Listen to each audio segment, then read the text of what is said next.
Welcome to the second presentation on the essay map structure. This presentation is going to focus on the body paragraphs of an essay. That's where most of your arguments, your evidence, all of that is located. Now, before we get into that, make sure you have out your note packet so that you can jot down notes as we go through it. I recommend you abbreviate things as we go, but keep in mind you can pause this at any point, re-listen to it, do what you need to do so that you get down all the information. Work at a pace that is comfortable for you. All right, here we go.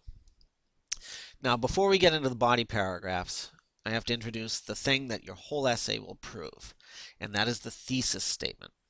All right, I know you're familiar with this, but I want to make sure that we're all on the same page here. All right, so your thesis statement is an idea that your whole paper is going to explore and prove. It's going to be one sentence long. You want to get to the point in it. And every single thing that comes after it in the paper has got to connect back to it. All right, and this is a key point. It is based on the evidence that you have found in the text. It's provable. All right, you have to prove it.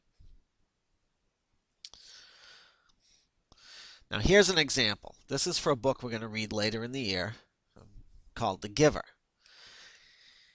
In The Giver, Jonas's need to make connections with others drives him from being an unthinking member of society to someone who questions and rejects the world he once knew. Right? So you have one sentence that focuses on a key literary idea, character development. Right? That's what that essay will prove. So you now have a thesis statement, and you're going to prove that through your body paragraphs. Let's take a look at what the body paragraphs consist of. First off, what is a body paragraph? A paragraph, of course, is a series of sentences that present and develop one idea, right?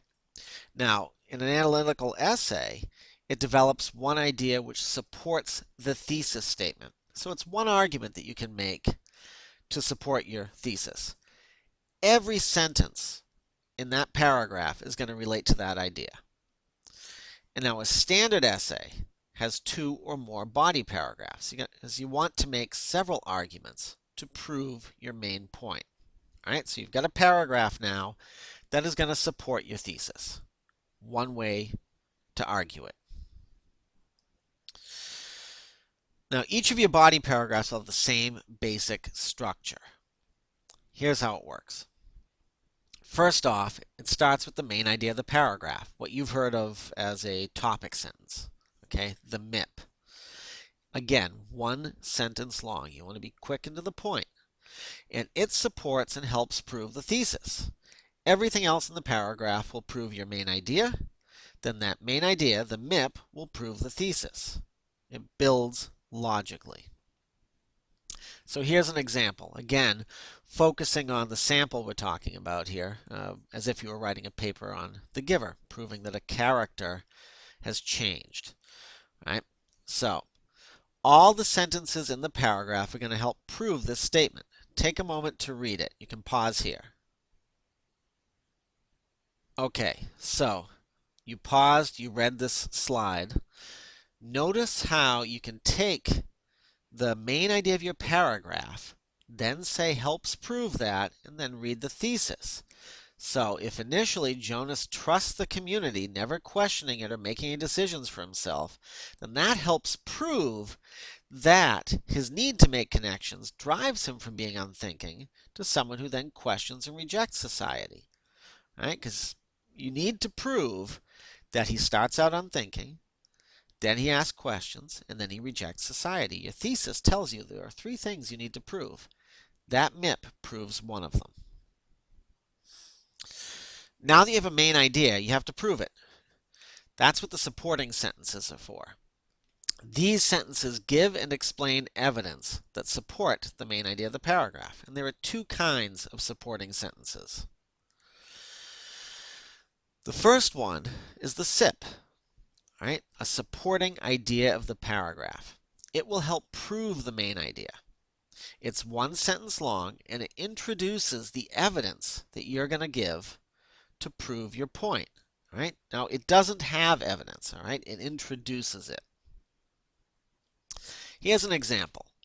So, before experiencing any of the memories, Jonas accepts all that he is told without a single critical thought. See, that helps prove the main idea we've already seen, where you're going to be showing how Jonas used to be naive and unthinking. All right, so that helps support it. It introduces the idea.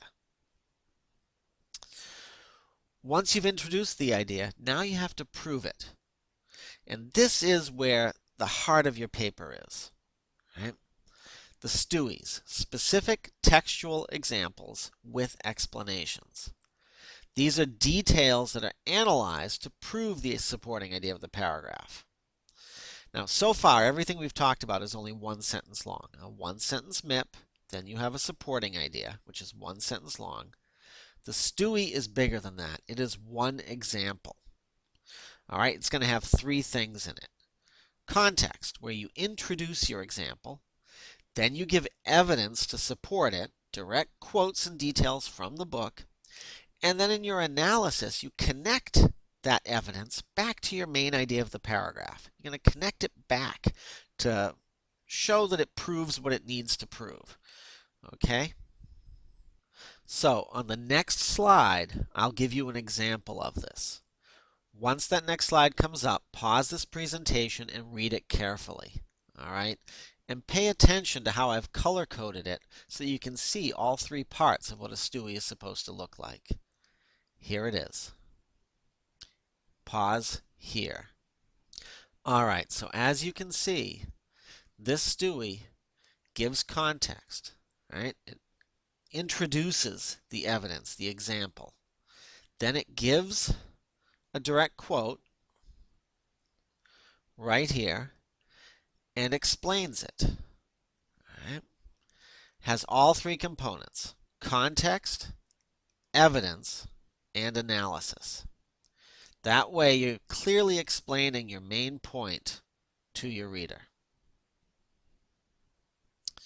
Finally, after you've given your evidence to prove your ideas, you sort of summarize your paragraph. Now, you only need this in a really big paragraph where the reader might lose track somewhere in there of what your main point was. If it's a small paragraph, you don't have to worry about this. But the clincher, or the concluding sentence, is one sentence long, and it sort of wraps up the main point to connect everything together. All right, and here's an example. Again, you can pause to read this now if you'd like. So here it connects back to that main idea that Jonas, this character, starts out naive and sort of blindly following instructions. All right, it's restating the MIP using different wording, but it's the same basic idea. So, how do these parts fit together? That's what I'm going to show you on the next slide. It's a picture, sort of a graphic image of what a graph would look like. Here it is. Now, in this, you have the main idea of the paragraph right here. It's your first sentence, your main idea. Then you support it with one idea, right? And you give two clear examples. So these examples prove your supporting idea. The supporting idea proves the main idea. Why two examples? Well, one example could be a fluke. All right, it could be the exception to the rule. Your argument is that much stronger if you have two examples to prove it. So two separate scenes, two different quotes that you introduce, explain, analyze. Right? And then you have a second supporting idea, SIP B. This, again, proves the main idea, and it has two examples.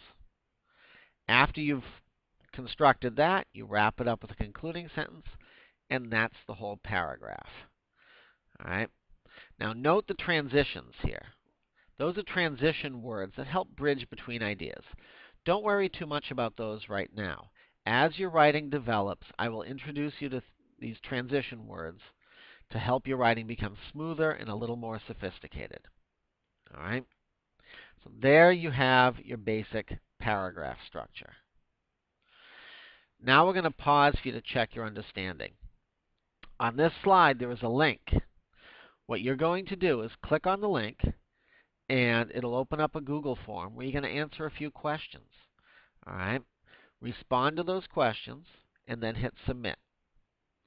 If you have a question about what we've gone over so far, you'll put that into this spreadsheet and also write it down on a separate sheet of paper that you'll bring with you to class tomorrow. If you don't have any questions, that's okay. Just write down that you don't have any questions and you're all set. Tomorrow I'll answer questions about this part of the essay map. We'll go over some of the basics. I'll show you an example, and then you'll see how the rest of this works with an introduction and a conclusion. Thank you for watching, and please come in with questions. If you're at all confused, don't worry about it. We'll get you there. Bye.